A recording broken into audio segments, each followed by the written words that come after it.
안녕하십니까, PD 대리입니다. 50-50 사태 연일 기사가 계속 쏟아지고 있는데요. 어제는 문화체육관광부 전체 회의에서 50-50 템퍼링에 관해서 이것은 사업의 기술 탈취다, 가요계 템퍼링의 실태 조사가 필요하다, 이런 지적이 나왔고요. 또 문화체육관광부 박 장관은 미묘한 대목도 있고 복잡한 사안이 있는 걸로 알고 있다, 이미 인지하고 계신 걸로 이제 알고 있습니다. 또 이용 의원은 또 연예계 템퍼링은 대기업이 중소기업의 기술 탈취하는 것과 비슷하다, 이렇게 이제 비유하기도 했습니다. 그래서 국회에서도 굉장히 이 문제에 대해서 이제 다뤄질 것으로 생각이 되어지고요. 우리나라가 이제 어떤 사업이든지 안전하게 사업을 할 수 있는 그런 기반이 마련되어지기를 국회에서도 그런 노력들을 해주시기를 부탁드립니다. 자, 이번 영상은 50-50 소송이 기각되어야 되는 이유에 대해서 제가 짧게 이제 영상을 만들어 보았습니다. 일단 첫 번째로는 신뢰관계가 계속 유지되고 있습니다.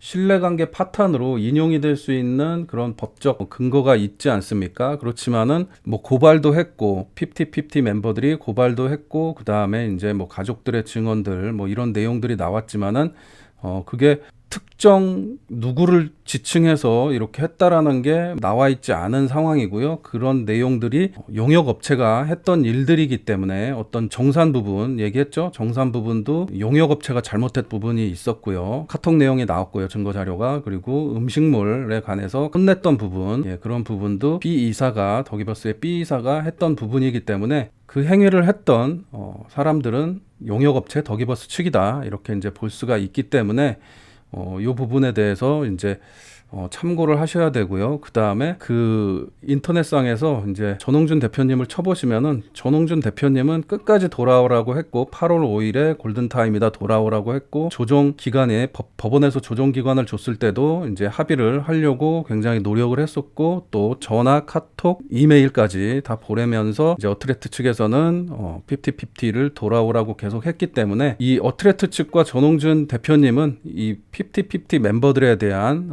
신뢰관계는 유지되고 있는 상황입니다. 일단은 50-50 멤버들은 신뢰관계가 뭐 깨졌을지 어쩌을지는 모르겠지만은 저는 그것을 분명히 밝혀내야 된다고 봅니다. 이 신뢰관계가 본인들의 의지인지 아니면 제3자의 조력으로 파탄을 내려고 하는 그런 내용인지, 이게 어떤 기각과 인용 결정에 굉장한 중대한 핵심 내용이기 때문에 이 신뢰관계에 있어서 이 아이들과 부모님에 관해서 제3자의 자료들이 많이 나와 있기 때문에 그런 부분들을 파헤쳐서 따져보고 결정을 내려야 된다, 이런 생각이 듭니다. 두 번째는 이제 국민정서법에 관해서 국민들이 이 부분에 대해서 굉장히 전 국민이 이해하기 힘들고 납득하기도 힘들고 굉장히 받아들이기가 어려운 그런 지금 상황입니다. 그래서 국민청원도 엄청나게 지금 편파적인 그것이 알고 싶다에 지금 10,000명을 돌파하고 있는 상황이고요. 기사도 엄청나게 나오고 있고 하나하나 이제 증거 자료가 나오고 어떤 상황이 진행되었는지 많은 국민들이 관심을 갖고 이게 보고 있고, 대부분의 국민들은 이제 전홍준 대표님 어트레트 측을 이제 옹호하고 있고, 일단 국민 정서상 이게 그 용납되기가 힘들다, 이런 판단들을 다 하고 있는 것 같습니다.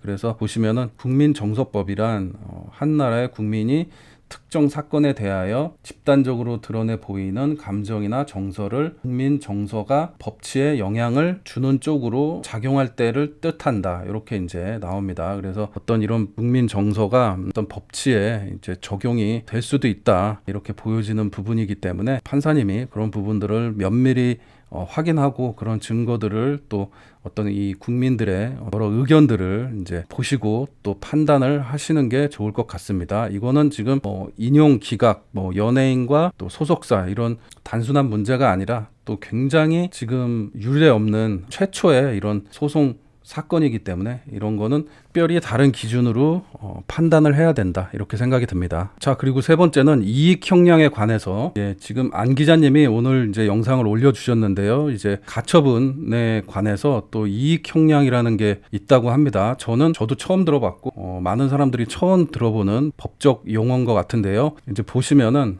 이익 형량 뜻은 서로 충돌하는 기본권의 법익을 비교하여 판단하여 결정하는 일. 그래서 이거는 이제 대략적으로 이제 그 그 영상을 보니까 가처분을 인용이 되거나 이제 기각이 됐을 때 아이돌 멤버 측이나 이제 이 회사 측에서 뭐 기본적인 권리가 있을 겁니다. 근데 어느 쪽이 좀 사회적으로 이익이 되느냐 이런 걸 따져보고 판단을 하시는 것 같아요. 예. 일단은 인용이 되어서 이 멤버들이 활동을 하게 되면은 이 가족들하고 멤버들은 이익을 얻을 수 있겠죠. 해외 활동을 하면서 국내에서는 이제 활동을 거의 하기 힘들겠지만은, 그리고 어트레트 측에서는 손해가 많이 있겠죠. 그렇지만은 이 템퍼링에 관해서 국회의원분도 얘기를 하셨지만은 템퍼링에 관해서 무수히 뒤에 그런 일들이 엄청나게 이제 일어날 것이라고 보여집니다. 지금 최근까지도 굉장히 많은 그런 템퍼링의 사례들이 일어났었는데, 계속 일어나게 되면은 일단은 투자가 이루어지지 않겠죠. 투자가 이루어지지 않는다라면은 많은 중소 기획사들이 아이돌이나 가수를, 연예인들을 제작하지 않을 겁니다. 그렇기 때문에 연재협이나 한매연 이런 곳에서도 굉장히 소리를 내고 있지 않습니까? 그래서 이거는 우리나라 그 연예 사업에 커다란 이제 분수령이 되고 굉장히 악영향을 미칠 그런 사안입니다. 그러면은 어떤 게 이익입니까? 우리나라 연예 산업 자체가 흔들리는, 제가 전에 영상도 얘기를 했지만은 BTS나 뭐 JYP나 YG나 다 중소업체에서 시작했던 그런 4대 기획사입니다. SM도 마찬가지고요. 지금 우리나라 K-팝을 세계로 뻗어나가게 이렇게 이제 몇십 년간의 노력을 많은 기획사들이 이렇게 이제 투자를 하고 이렇게 해서, 그리고 그 중소업체들이 이제 성장할 수 있는 배경에는 많은 우리나라 또 투자 회사들이 투자를 했기 때문에 이런 성과를 이뤄내지 않았습니까? 근데 이제 그런 투자가 없다라면은 누가 투자를 하겠습니까? 그냥 가수 기술 탈취식으로 대기업에서 빼가고 다른 나라에서 빼가고 이렇게 이제 되게 된다라면은 막대한 연예계 산업에 피해를 줄 수 있는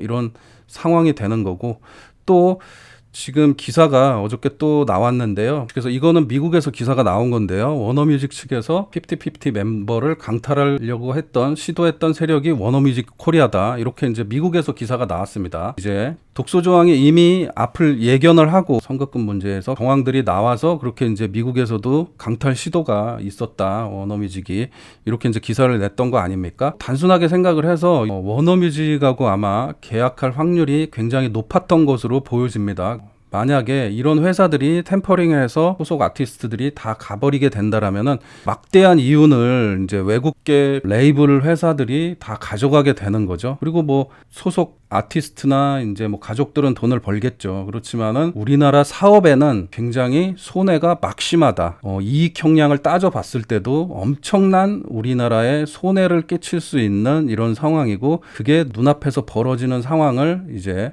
소송으로 이렇게 이제 막닥뜨리고 있는 상황입니다. 예, 그래서 재판부나 판사님은 이 부분에 대해서 면밀히 검토를 해보시고 판단을 내려주셨으면 합니다.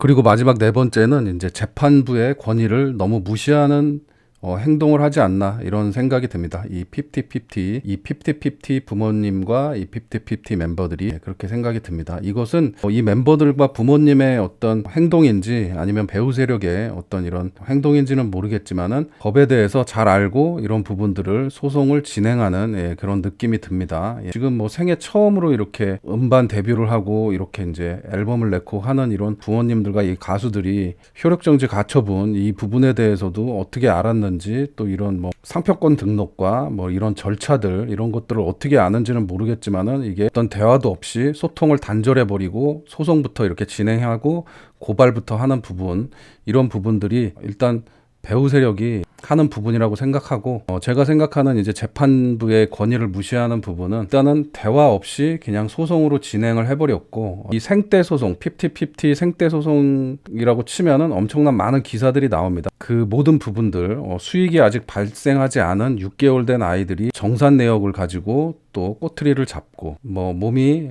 아픈 상태에서 또 무리한 활동을 시켰다, 이런 부분도 사실과 다른 내용이죠. 수술을 하게 하고 충분히 쉬게 했고, 전홍준 대표와 어트레트 측에서는 또 배임 혐의, 신뢰관계에 파탄, 배임 혐의 이런 것도 법원에서 혐의 없는 걸로 다 인정이 이렇게 됐죠. 근데 그런 부분들을 끝까지 물고 늘어지면서 배임에 대해서 고발 조치까지 했죠. 재판부에서 일단은 양측이 오해가 있으니까 충분히 대화를 해보라고 이제 조정 기간을 뒀습니다. 조정 기간 1차를 뒀죠. 조정 기간 1차를 뒀는데 별다른 얘기가 없이 부모 2명만 와가지고 이제 이렇게 1차 조정이 별다른 대화 없이 그냥 끝나게 되었죠.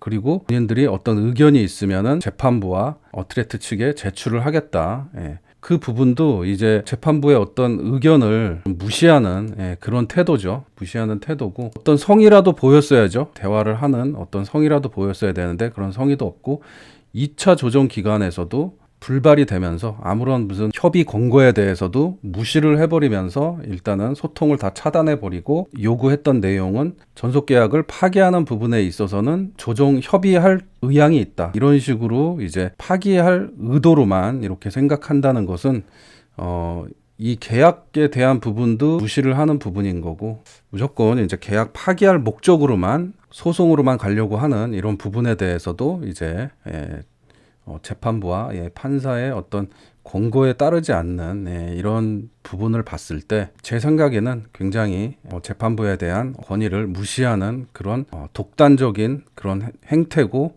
본인들의 주장만 관철시키려는 그런 의도밖에 보이지 않습니다. 그래서 판사님과 재판부는 이런 부분들을 면밀히 또 확인을 하시고, 그 내용들을 분명히 다 아실 거예요.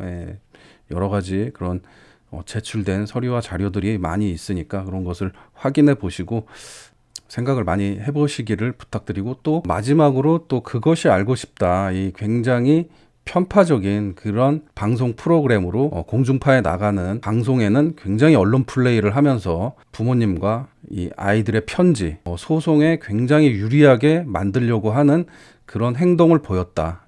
이거는 안 좋은 행태를 지금까지 한 거죠. 안 좋은 행태를 언론 플레이를 하면서 쭉 이렇게 이어져 왔다. 본인들의 주장만 무조건 가져가려고 하는 이런 태도, 굉장히 이런 안 좋은 태도를 지금 보여주고 있습니다. 그리고 그알 방송에 대해서도 많은 사람들이, 일단은 국민청원이 이제 10,000명 이상 넘어간 상황이고 너무 편파적인 그런 방송이었고, 한쪽만 이렇게 유리하게끔 방송이 되어진 그런 방송이라는 거를 전 국민이 다 알고 있는 상황이기 때문에 재판부는 이 부분에 대해서는 확실하게 검토를 해주시기를 바랍니다. 그래서 시종일관 처음부터 지금까지 본인의 주장만 이렇게 내세우면서 본인의 요구 조건만 이렇게 만들어 내려고 하는 이런 부분에 대해서 합의와 협의와 타협 이런 부분이 없이 그냥 무조건 끌고 가려고 하는 이런 부분이 좀 납득이 안 가고 이해가 안 가고, 이런 부분들은 정당하지 못하다, 이런 생각이 듭니다. 그리고 뭐 여러 가지 이유들이 많이 있겠지만은 이제 제가 생각한 이런 부분들을 제가 짧게 이렇게 말씀드렸습니다. 뭐 더 기각되어야 되는 이유에 대해서, 그런 상황에 대해서 또 다른 의견들 있으시면은 댓글로 좀 남겨주시길 바라고요. 오늘 방송 여기까지 하도록 하겠습니다. 지금까지 시청해 주신 분들 감사드리고요. 구독 한 번씩 부탁드리겠습니다. 감사합니다.